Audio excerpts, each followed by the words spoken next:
अस्सलामुअलैकुम अज़ीज़ तुलबा। आज की इस वीडियो में मेरा आपके साथ चौथा लेक्चर है 9th क्लास की बायोलॉजी के पहले चैप्टर का। तो इसके अंदर हमने अभी तक जो बायोलॉजी उसकी मेजर फील्ड्स और सब ब्रांचेस जो पढ़ी है ना, उसके रिलेटेड हम कुछ एमसीक्यूज और शॉर्ट आंसर्स को डिस्कस करते हैं। तो आइए सबसे पहले एमसीक्यूज को देख लेते हैं। एक्सरसाइज का पहला एमसीक्यू है, which branch of biology focuses on the study of the structure and function of sales.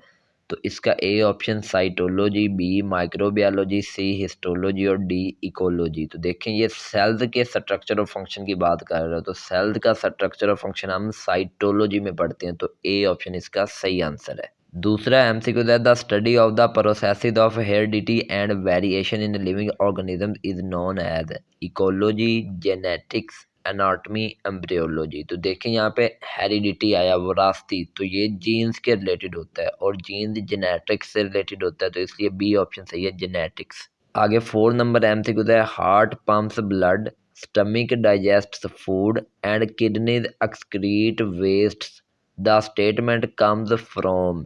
यानी हमें ये एक स्टेटमेंट दी गई है कि जो दिल है वो खून को पंप करता है, जो स्टमक है वो फूड को डाइजेस्ट करता है, किडनी जो है वेस्ट एक्सक्रीट करता है। असल में ये क्या है, यानी हार्ट पंप्स ब्लड, यानी ये हार्ट का फंक्शन है।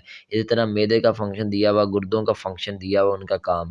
तो फंक्शन जो हम पढ़ते हैं ना, वो हम पढ़ते हैं फिजियोलॉजी में। वो किस में पढ़ते हैं? फिजियोलॉजी में। तो इसलिए ए ऑप्शन सही है, फिजियोलॉजी। नंबर 5 वाला एमसीक्यू था, विच branch of biology involve the study of the classification of organisms.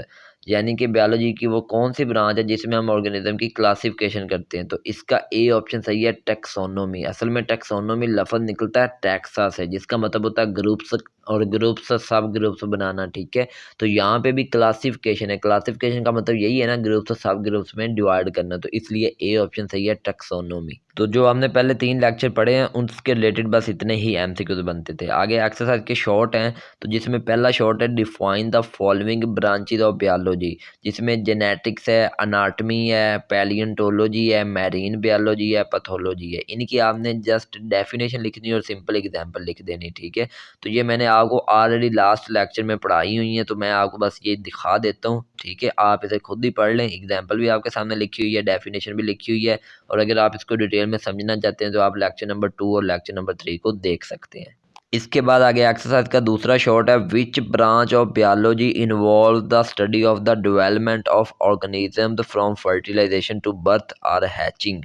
यानी आपने सिर्फ उस ब्रांच का नेम बताना है, कौन सी ब्रांच है जो ऑर्गेनिज्म की डेवलपमेंट की स्टडी करती है फर्टिलाइजेशन से लेकर उसकी बर्थ तक या हैचिंग तक, ठीक है, यानी कि पैदा होने तक। तो इसका मतलब ये है, यानी कि जब एग फर्टिलाइज्ड हो जाता है तो उसके बाद जब तक उसकी बर्थ नहीं होती बेबी की, तो उसमें कौन सी ब्रांच इन्वॉल्व है? तो एम्ब्रियोलॉजी ब्रांच इन्वॉल्व है। तो इसका आंसर आपने सबसे पहले तो ऊपर हेडिंग देनी है, branch related to the study of development of organism, नीचे लिखना है embryology deal with the study of the development of organism from fertilization to birth और हैचिंग। अब अगर ये शॉर्ट आ जाता तो साथ आप इसकी थोड़ी सी इंपॉर्टेंस की बात भी करते। इंपॉर्टेंस में एम्ब्रियोलॉजी इज क्रूशियल, यानी एम्ब्रियोलॉजी जो है वो इंपॉर्टेंट है, अहम है फॉर अंडरस्टैंडिंग, समझने के लिए कॉन्जेनिटल डिसऑर्डर्स, ठीक है, जो पैदाशी बीमारियां होती है जैसे डाउन सिंड्रोम वगैरह। इसी तरह reproductive health and the principles of developmental biology. आगे एक्सरसाइज का चौथा शॉर्ट है, differentiate between morphology and physiology. तो इसमें जो मार्फोलॉजी है उसकी डेफिनेशन, इट इज़ अ सब field of biology that focuses on the study of the form and structure. यानी दो लफ्ज़ इंपॉर्टेंट है, form and structure of organisms and there specific structural features. और ये डिटेल में मैं पीछे भी समझा के आया हूँ। उसके बाद फिजियोलॉजी की हेडिंग है, it is the study of the function of various parts of living organisms is called physiology. Example की बात करें तो मार्फोलॉजी की एग्जाम्पल जो है, the study of the dental structure in humans, जबकि फिजियोलॉजी की the study of the pumping action of the heart. Significance भी आप देख सकते हैं, मार्फोलॉजी की भी आपके सामने और फिजियोलॉजी की भी आपके सामने। लेकिन जो बात आपने ध्यान में रखनी वो ये है कि ये सवाल है डिफरेंशिएट बिटवीन। तो जब भी आपको डिफरेंस वाला सवाल आ गया, आपने इसी तरह टेबुलर फॉर्म में लाइन लगानी है दरमियान में और टेबुलर फॉर्म में लिखना है, ठीक है। आपके सामने डेफिनेशन, एग्जाम्पल, सिग्निफिकेंस की हेडिंग देके ये लिखा गया, बिल्कुल इसी तरह आपने शॉर्ट लिखने हैं, जो कि पेपर में अच्छा भी लगता है और इसका तरीका भी यही है, और इंशाल्लाह नंबर भी फिर इससे पूरे मिलेंगे। आगे दी एक्सरसाइज से रिलेटेड ये एक सवाल है, इनक्यूजिटिव, यानी इसको लॉन्ग आप कह सकते हैं, यानी आपने अपने नॉलेज के मुताबिक बताना है। तो ये आपके सामने, व्हाई इज इट इम्पोर्टेंट, ऐसा अहम क्यों है टू क्लासीफाई कि हम ग्रोहबंदी करें बायोलॉजी की इनटू डिफरेंट ब्रांचेज मुख्तलिफ ब्रांचेज में such as botany zoology and microbiology. अब ये बॉटनी जोलॉजी और माइक्रोबायोलॉजी जो है ना ये है मेजर फील्ड ऑफ बायोलॉजी। तो वो आपसे पूछ रहा है कि बायोलॉजी को इन तीनों में डिवाइड करना अहम ही क्यों है। आगे फिर कह रहा है how does specialization benefit scientific research. जो स्पेशलाइजेशन है वो साइंटिफिक रिसर्च में किस तरह से फ़ायदा करती है। तो ये सवाल है, इसका आंसर फिर आप लोगों ने बताना है। सबसे पहले importance of classifying biology into different branches. Classifying biology in different branches like botany zoology and microbiology is crucial for several reasons. कौन कौन से रीजन है आपके सामने लिखी हुई है, टोटल 5 रीजन है। 5 नंबर के लॉन्ग आना इस चैप्टर से, तो अगर ये आता है तो आप 5 रीजन लिख दें, इंशाल्लाह 5 नंबर आपको मिल जाएंगे। तो पहली है जी organisation of knowledge. Classification helps organise the vast amount of biological information into manageable categories. यानी इसको क्लासिफाई करना जो बायोलॉजी की वास्ट अमाउंट की इंफॉर्मेशन है ना, यानी आपके जी एनिमल की भी, प्लांट्स की भी, माइक्रो ऑर्गेनिज्म की, उन सारी इंफॉर्मेशन को इनटू अ मैनेजेबल कैटेगरीज वो हम नहीं कर सकते। लेकिन अगर हम अलग-अलग करेंगे ना, मतलब बॉटनी पे एक इंसान काम करेगा, ज़ूलॉजी पे दूसरा, माइक्रोबायोलॉजी पे तीसरा, तो फिर वो मैनेजेबल कैटेगरी में उस इंफॉर्मेशन को स्टोर कर सकता है। This makes it easier. ये इसलिए भी आसान हो जाता है फॉर साइंटिस्ट, साइंसदानों के लिए, टू स्टडी कि वो पढ़ें and understand the diversity of life forms. ज़िंदगी जो मुख्तलिफ फॉर्म्स हैं उनकी डाइवर्सिटी को समझें। देखें अब इस वर्ल्ड पे, दुनिया पे मुख्तलिफ तरह के एनिमल्स हैं, प्लांट्स हैं, इसी तरह माइक्रो ऑर्गेनिज्म है। तो अगर सब पे एक इंसान काम करेगा तो मुश्किल होगी। इसलिए ये कैटेगरी बनाई गई है ताकि वो अलग अलग अपने अपने फील्ड में काम करें। आगे number 2 specialization. By focusing on specific branches scientist can develop deep expertise in particular areas. जब वो एक स्पेसिफिक फील्ड में काम करेंगे तो उसमें वो अपनी एक्सपर्टाइज भी दिखाएंगे, ठीक है। जैसे एग्जांपल्स के तौर पे आप देख सकते हैं, botanist specialize in plant life, zoologists in animal life and microbiologist in micro organisms.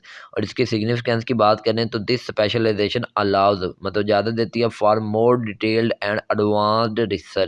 Number 3 पे है efficient research. Specialized branches enable researchers को काबिल बना देती हैं टू यूज़ के वो इस्तेमाल करें स्पेसिफिक मेथडोलॉजीज एंड टूल्स, यानी मखसूस तरीके और tools tailor to their field, जो उनकी फील्ड को दिए जाते हैं। दिस लीड, ये रहनुमाई करती है टू मोर प्रिसाइज, ज़्यादा अच्छा एंड एफिशिएंट और बेहतर साइंटिफिक इन्वेस्टिगेशंस। आगे नंबर 4 है collaboration and communication. Classification foster the better communication and collaboration among scientists.